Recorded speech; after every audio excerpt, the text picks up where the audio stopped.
வணக்கம். இந்த காணொலியை பொறுத்த வரைக்கும் நாம் என்ன பார்க்க போகிறோம் அப்படின்னு பார்த்தீங்கன்னா, அதாவது இன்றைய பாடத்தில் 10 பாட்டு நூல்கள், சங்க இலக்கியத்தில் இருக்கக்கூடிய 10 பாட்டு நூல்கள், அந்த 10 பாட்டு நூல்களினுடைய பெயர்கள் மட்டும் அறிமுகமாக இந்த காணொலியில் நாம் பார்க்கலாம். எப்படி அப்படின்னு பார்த்தோன்னா அதனுடைய வகைப்பாடுகளோடு நாம் பிரித்து இந்த காணொலியில் நாம் பார்க்க முடியும். வாங்க அதை ஃபுல்லாக தொடர்ச்சியாக நாம் பார்த்துடலாம். சங்க இலக்கியம்னா என்னங்கிறத பற்றி நாம் பொதுப்படையாக பார்த்துட்டு வந்தோம். சங்க இலக்கியங்களில் 10 பாட்டு நூல்கள் அறிமுகம் என்பது இந்த பகுதி. இந்த பகுதியை பொறுத்த வரைக்கும் நமக்கு சங்க இலக்கியம்னா என்னன்னு தெரியும். 14 மேல்கணக்கு நூல்கள் அப்படின்னு சொல்கிறோம். 18 நூல்களாக இந்த சங்க இலக்கியங்கள் இருக்குது அப்படிங்கிறத படித்தோம். இதனுடைய பாடுபொருள் அப்படின்னு பார்த்தோம்னா அகமும் புறமும், அதாவது காதலும் வீரமும் குறித்தவையாக இந்த இலக்கியங்கள் அமைகிறது. 8 தொகையும் 10 பாட்டும் தான் சங்க இலக்கியங்கள் அப்படின்னு படித்தோம். 8 தொகை நூல்கள் குறித்து நாம முழுமையாக அதனுடைய பெயர்களினுடைய அறிமுகத்தை பார்த்தோம். அதே மாதிரி இப்போ 10 பாட்டு அப்படிங்கிற அந்த நூல்களினுடைய பெயர் அறிமுகங்களையும் நாம பார்க்க போறோம். இப்போ இந்த 10 பாட்டு நூல்கள் அப்படின்னு சொல்லும்போது 10 நூல்கள் இதுல இருக்கு அப்படின்னு பார்க்கலாம். இதுல அகநூல்கள் 3 நூல்கள், புறநூல்களாக 6 நூல்கள் இடம்பெறுகிறது. அகப்புற நூலாக ஒரு நூல் இருக்கிறது. மொத்தம் 10 நூல்கள் இங்கே இடம்பெறுகிறது, இந்த 10 பாட்டு நூல்கள். அதனால இதுல பார்த்தோம் அப்படின்னா இந்த அகநூல்கள் 3 எவையெல்லாம் அப்படின்னா முல்லைப்பாட்டு, குறிஞ்சிப்பாட்டு, பட்டினப்பாலை அப்படிங்கிற 3 நூல்கள் அகநூல்களாக இதில் இடம்பெறுகிறது. இதுல காதல் குறித்த விளக்கங்கள், செய்திகள் எல்லாம் இந்த நூல்கள்ல இடம்பெறுவதை நாம பார்க்க முடியுது. அடுத்ததா பார்த்தோம் அப்படின்னா புறநூல்கள் 6. இந்த புறநூல்கள் 6 அப்படின்னு பார்த்தோம்னா திருமுருகாற்றுப்படை, பொருணராற்றுப்படை, பெரும்பான் ஆற்றுப்படை, சிறுபான் ஆற்றுப்படை, மலைபடுகடாம், மதுரை காஞ்சி அப்படிங்கிற இந்த நூல்கள். இதுல 10 பாட்டு நூல்கள்ல புறநூல்கள் 6.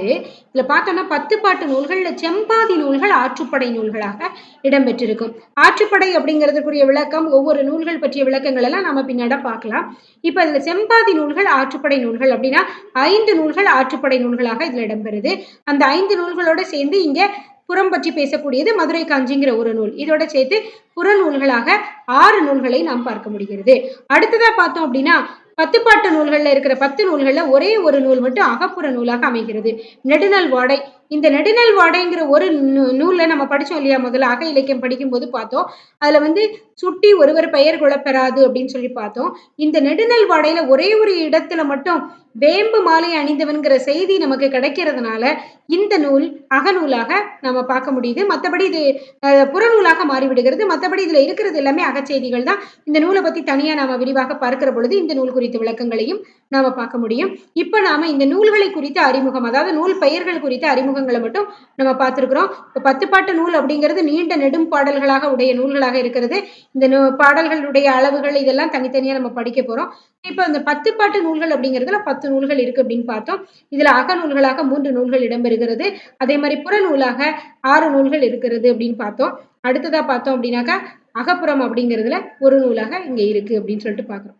இது எல்லாமே 10 பாட்டு நூல்கள். இந்த நூல்களோட பெயர்களையும் நாம மறக்காம ஞாபகத்துல வச்சுக்கணும். அதுக்காக நான் விளக்கங்களை இப்ப இதுல கொண்டு வந்து உங்களுக்காக சொல்றேன். அதுல இப்போ நம்ம 10 பாட்டு நூல்களினுடைய பெயர்கள், அதாவது அகநூல்கள் எத்தனை, புறநூல்கள் எத்தனை, அகப்புற நூல்கள் எத்தனை அப்படிங்கிற பெயர்களை மட்டும் நாம் தெரிஞ்சுக்கிட்டோம். இந்த பெயர்களை எல்லாம் நம்ம எப்படி ஞாபகம் வச்சுக்கலாம் அப்படின்னாக்கா, ஒரு பழம்பாடல் நம்மக்கிட்ட இருக்குது.